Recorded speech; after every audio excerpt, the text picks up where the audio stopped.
जय श्री साईं। साईं परिवार महादेव घाट रायपुरा आप सभी का हार्दिक स्वागत करता है बच्चों के साईं बाबा में। यहाँ मैं बाबा से जुड़ी छोटी छोटी कहानियाँ सिंपल तरीके से व्हाइट बोर्ड प्रेजेंटेशन के जरिए आप लोगों के लिए लेकर आऊँगा। चलिए आज की कहानी शुरू करते हैं। आज के वीडियो में मैं आप लोगों को ब्रिटिश गवर्नमेंट के सब इंस्पेक्टर चक्र नारायण जी के बारे में बताऊंगा, जिन्हें ब्रिटिश सरकार ने बाबा के ऊपर निगरानी रखने के लिए भेजा था। और साथ ही साथ आप लोगों को यह भी बताऊंगा कि दक्षिणा में मिलने वाले रोज हजारों रुपए का बाबा क्या करते थे। चलिए आज की वीडियो शुरू करते हैं। चक्र नारायण जी ब्रिटिश सरकार के सब इंस्पेक्टर थे। ये ईसाई धर्म को फॉलो करते थे। जब उनकी पोस्टिंग राहता तालुके में हुआ तब उन दिनों शिरडी साईं बाबा की कीर्ति दूर दूर तक फैल चुकी थी और शिरडी साईं बाबा को हर दिन हजारों रुपए दक्षिणा स्वरूप मिलने लगे। ये पैसे इतने थे कि उस जिले के कलेक्टर के पास हर दिन आने वाला रेवेन्यू अमाउंट भी बाबा के दक्षिणा के सामने कम पड़ जाता था। शिरडी साईं बाबा के पास उस जिले के राजस्व विभाग के पास आने वाली रकम से भी ज्यादा पैसे दक्षिणा स्वरूप आ जाती थी।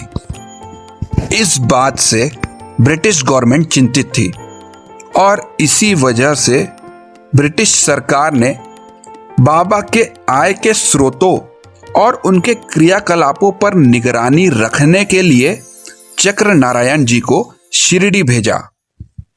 जब वे शिरडी गए तब बाबा के कुछ भक्त उनसे नाराज होकर उनकी शिकायत करने बाबा के पास गए और बाबा से कहा, बाबा ये नया फौजदार आप पर निगरानी रखने आया है। ये ना ही हिंदू है और ना ही मुसलमान। तब बाबा ने इसका जवाब देते हुए कहा, इससे मुझे क्या, वो तो मेरे भाई है। द्वारका माई सभी के लिए खुली है, यहां कोई भी आ सकता है। जब चक्र नारायण जी ने बाबा के ऊपर निगरानी रखना शुरू किया तो उन्होंने पाया कि बाबा का कामिनी और कांचन के प्रति कोई मोह नहीं था। बहुत सी महिलाएं बाबा के दर्शन करने आती थी, बाबा के पास बैठती थी, पर बाबा कभी भी इन सब चीजों से आकर्षित नहीं होते थे।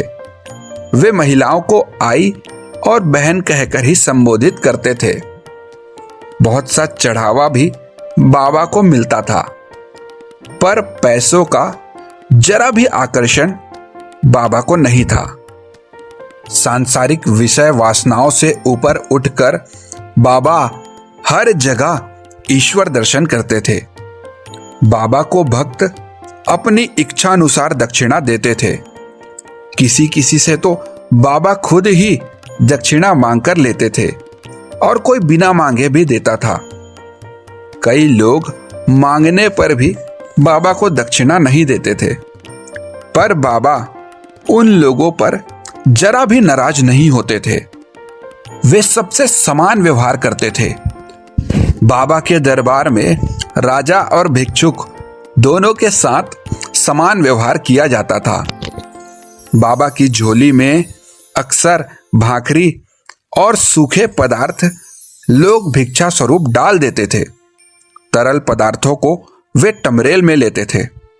फिर भिक्षा मांगकर जब बाबा वापस द्वारिका माई आते थे तब उन सबको मिलाकर वे खुले मन से सभी में बांट देते थे। जानवरों के साथ भी वे कभी भेदभाव नहीं करते थे। बाबा के पास सटका, टमरेल, चिलम और फटे पुराने कपड़ों के अलावा कुछ भी नहीं था। उन दिनों बाबा को हर रोज कई हजारों रुपए दक्षिणा स्वरूप मिलते थे।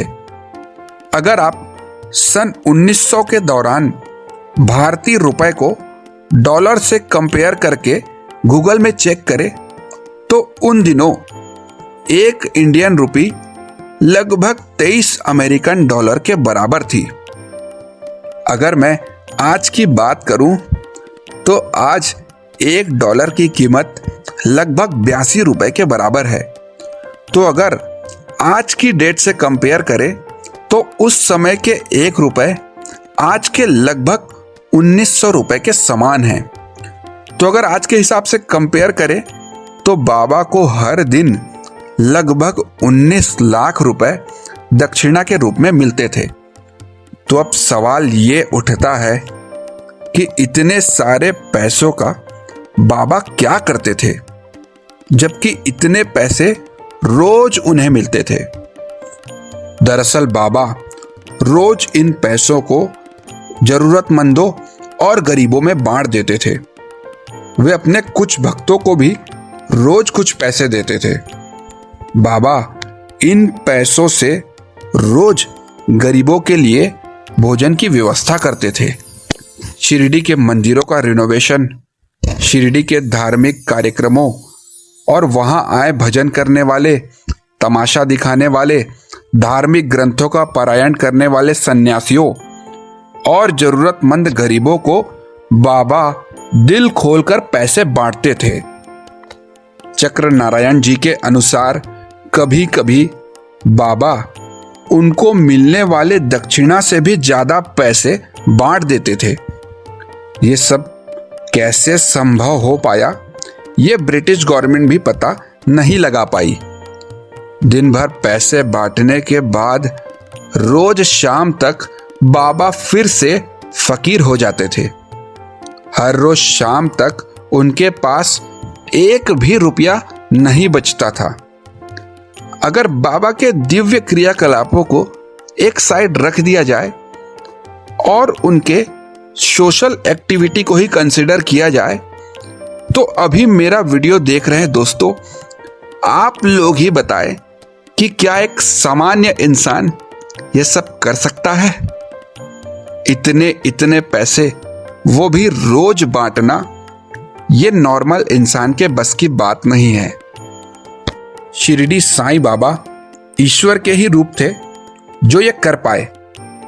दिव्य क्रियाकलापों के अलावा इतने बड़े लेवल पर सामाजिक कार्य करना ये दर्शाता है कि बाबा में ईश्वरीय शक्तियां समाई थी। जब बाबा ने महासमाधि लिया था तब उनके पास संपत्ति के नाम पर मात्र 16 रुपए, सटका टमरेल और कुछ फटे पुराने कपड़े थे। बाबा हर जाति धर्म वर्ग के भक्तों को समान दृष्टि से देखते थे और सबके साथ एक जैसा ही व्यवहार करते थे। इन सब बातों से चक्र नारायण जी बहुत प्रभावित हुए और ईसाई धर्म अपनाने के बाद भी उन्होंने बाबा की भक्ति की। ब्रिटिश गवर्नमेंट बाबा से उनके दक्षिणा के एवज में टैक्स वसूलना चाहती थी, पर ब्रिटिश गवर्नमेंट के सारे अधिकारियों और जासूसों के रिपोर्ट के आधार पर वे इस निष्कर्ष पर पहुंचे कि जब बाबा उन पैसों का खुद ही उपभोग नहीं कर रहे हैं तो उनसे टैक्स लेना उचित नहीं है। इसीलिए सरकार बाबा से टैक्स नहीं वसूल पाई। एक बार चक्र नारायण जी के एक पुलिस अधिकारी मित्र बाबा के दर्शन करने आए। वे चक्र नारायण जी की बातों से प्रभावित होकर शिरडी आए थे। वे शिरडी तो आए थे, पर बाबा की दिव्यता पर उन्हें शक था।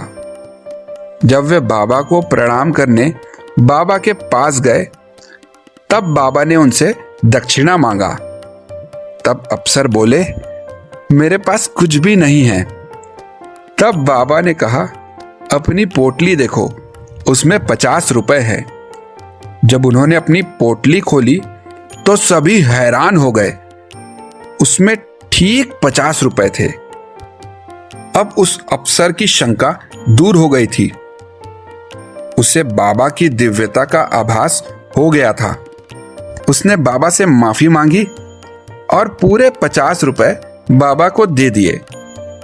तब बाबा ने उसमें से बहुत कम रकम अपने पास रखी और बाकी उसे वापस करके कहा, जल्द ही तुम बड़ी मुसीबत में फंसने वाले हो, पर मैं तुम्हारी रक्षा करूंगा। ये रकम तुम्हारे काम आएगी, इसे रख लो।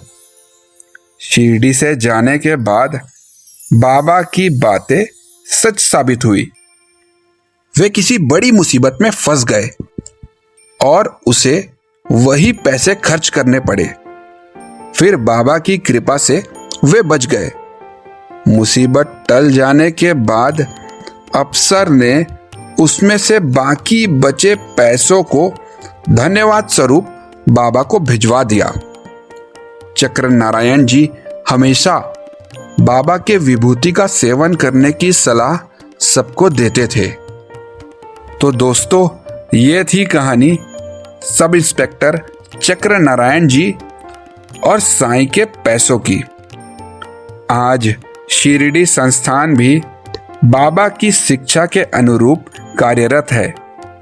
शिरडी साईं बाबा संस्थान में चढ़ावे के एक एक पैसे का उपयोग जन कल्याण कार्यों जैसे साईं प्रसादालय, हॉस्पिटल, स्कूल, कॉलेजेस, मंदिर के कंस्ट्रक्शन और रिनोवेशन, देश विदेश से आने वाले साईं भक्तों की सुविधाएं और जरूरतमंदों के उपयोग के लिए किया जाता है। बाबा के नक्शे कदम पर संस्थान भी कार्यरत है। शिरडी साईं संस्थान के कार्य अत्यंत सराहनीय हैं। ये सब कुछ संभव हो पाया हमारे बाबा की वजह से।